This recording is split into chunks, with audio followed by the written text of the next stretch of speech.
Bismillahirrahmanirrahim. Assalamualaikum warahmatullahi taala wabarakatuh. Kita jumpa lagi di pelajaran sirah tajuk yang kedua tahun 3 yang bertajuk dakwah secara sulit. Okey.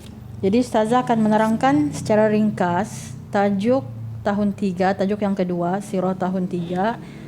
Moga-moga dapat membantu pelajar sedikit sebanyak untuk mengingati semula pelajaran-pelajaran lepas, memandangkan sekarang ni kita belum sempat belajar bersemuka.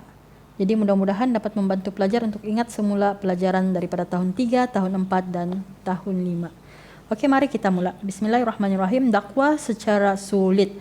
Okey, dalil naqli. Bismillahirrahmanirrahim. Ya ayyuhal mudaththir kum fa'anzir wa rabbaka fakabbir wa thiyabaka fatahhir warrujza fahjur wa la tamnun tastakthir. Surah Al-Mudaththir ayat 1 hingga 6. Okey, seruan Rasulullah. Okey, berdakwah kepada Allah, bersikap lemah lembut sesama manusia, bersatu padu serta memberhentikan peperangan. Okey, sebab Rasulullah berdakwah secara sulit. Kenapakah Rasulullah berdakwah secara rahsia atau secara sulit?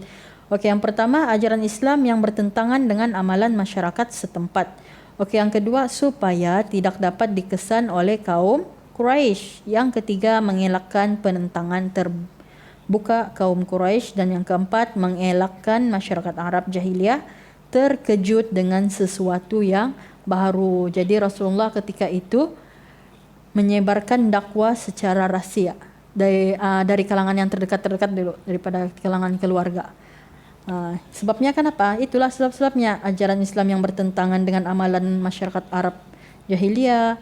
Kenapa Rasulullah berdakwah secara sulit? Kerana supaya tidak dapat dikesan oleh kaum Quraisy. Kenapa? Kalau dikesan oleh kaum Quraisy, pasti akan ada penentangan dari pihak kaum Quraisy. Jadi Rasulullah berdakwah secara sulit dahulu. Okey, seterusnya hikmah dakwah secara sulit. Okey, apakah kelebihan hikmahnya apabila Rasulullah ni berdakwah secara rahsia?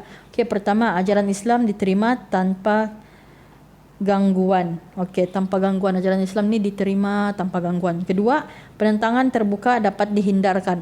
Tidaklah mengejut tiba-tiba dapat penentangan daripada kaum Quraisy. Jadi hikmahnya dapat terhindar daripada penentangan terbuka. Okey, yang ketiga, apa hikmahnya? Membina kekuatan umat Islam. Okey, dengan secara rahsia ini dapat membina kekuatan umat Islam. Okey, tempat penyebaran Islam. Di manakah tempat penyebaran Islam yang pertama? Murid-murid kena ingat. Tempat penyebaran Islam yang pertama adalah di rumah Al-Arqam bin Abi Al-Arqam, yakni Darul Al-Arqam. Jadi ingat, Darul Al-Arqam adalah tempat pertama penyebaran Islam. Okey, tempo berdakwah. Selama berapa lama Rasulullah berdakwah secara sulit? Okey, murid-murid kena tahu Rasulullah berdakwah secara sulit selama 3 tahun. Okey, orang yang memeluk Islam melalui Abu Bakar As-Siddiq. Okey, ada beberapa orang yang masuk agama Islam melalui Abu Bakar As-Siddiq. Yang pertama, Utsman bin Affan.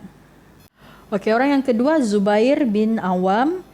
Yang ketiga, Abdurrahman bin Auf. Keempat, Sa'ad bin Abi Waqqas. Dan kelima, Abu Ubaidah Al-Jarrah. Itu orang-orang yang memeluk Islam melalui Abu Bakar As-Siddiq. Okey, jelas untuk dakwah secara rahsia. Okey, kita masuk kepada dakwah secara terbuka. Okey, sekarang ni Rasulullah berdakwah secara terbuka. Tiada lagi selindung-lindung, tiada lagi tapuk-tapuk, tiada lagi rahsia-rahsia. Terus secara terbuka. Okey, dalil. Setelah 3 tahun berdakwah secara rahsia, Allah telah memerintahkan supaya Rasulullah menyampaikan dakwah secara terbuka berdasarkan firman Allah dalam surah Al-Hajr ayat 94. Bismillahirrahmanirrahim. Fasda' bima tu'maru wa a'rid 'anil musyrikin. Okey, apakah hikmah dakwah secara terbuka? Yang pertama, umat Islam berani menegakkan kebenaran.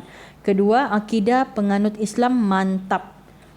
Ketiga, bebas menjalankan dakwah, tiada lagi selindung-selindung, bebas berdakwah. Dan yang keempat, Islam tersebar luas. Okey.